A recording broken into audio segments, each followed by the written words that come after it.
With the release of Aquaman 2 this week, the DCEU has officially ended. Hey everyone, welcome back to Fantasy Theory.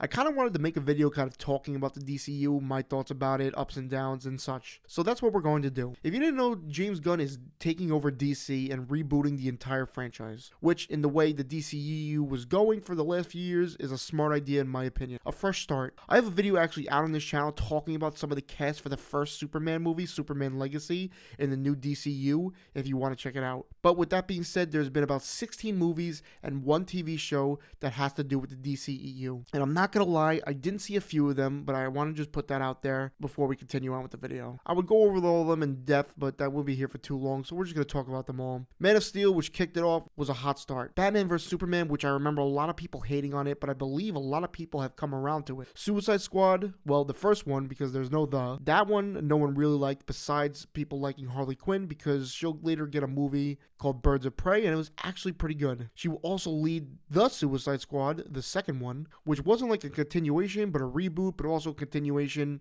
and it was substantially better, and I think most people loved that movie. It even sparked John Cena to star in the only DCEU show, Peacemaker, and I would argue that's the best thing to come out of the DCEU. You have the Wonder Woman movies and the Aquaman movie, well, soon be Aquaman movies, but we don't know how the second one is yet, so we're just going to refer to it as the first Aquaman movie.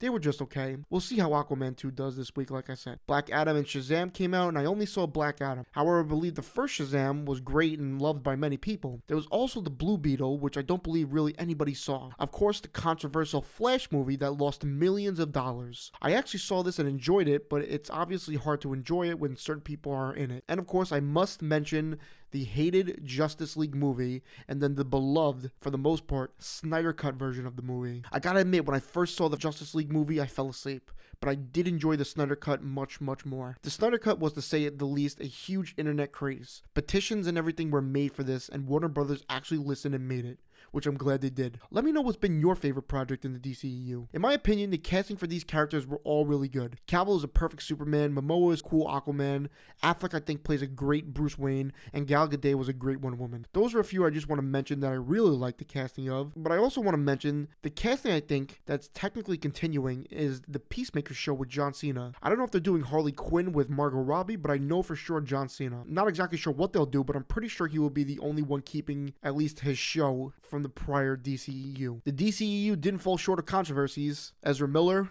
Josh Whedon, the Snyder Cut, The Rock being lied to, if I remember correctly, and the many canceled projects, just to name a few. I, like I said before, like the idea of starting fresh and completely rebooting with a younger cast. As a whole, I thought I would give the DCU a rating. I would give it probably around a 6 out of 10 with some forgettable installments, but also some standouts. 6 isn't a terrible score, and 6 isn't a great score. It's kind of just right there in the middle, a little above average, but not really where you want to be. I'd like to thank everyone involved because I did have some great memories in some of these movies and hope they use some of the scenes as inspiration for future DCU films and shows. Under James Gunn and new leadership, do you think the new DCU will fail or succeed? I'm curious and want to hear your takes. There's really not much to say besides the DCU has, to some people, finally come to an end, and to other people, cut too short. I'm sad to see it go, but hopeful for the future, and I'm accepting of it. Thanks so much for watching. Please like, comment, and subscribe, and I'll see you all in the next one. Have an incredible day.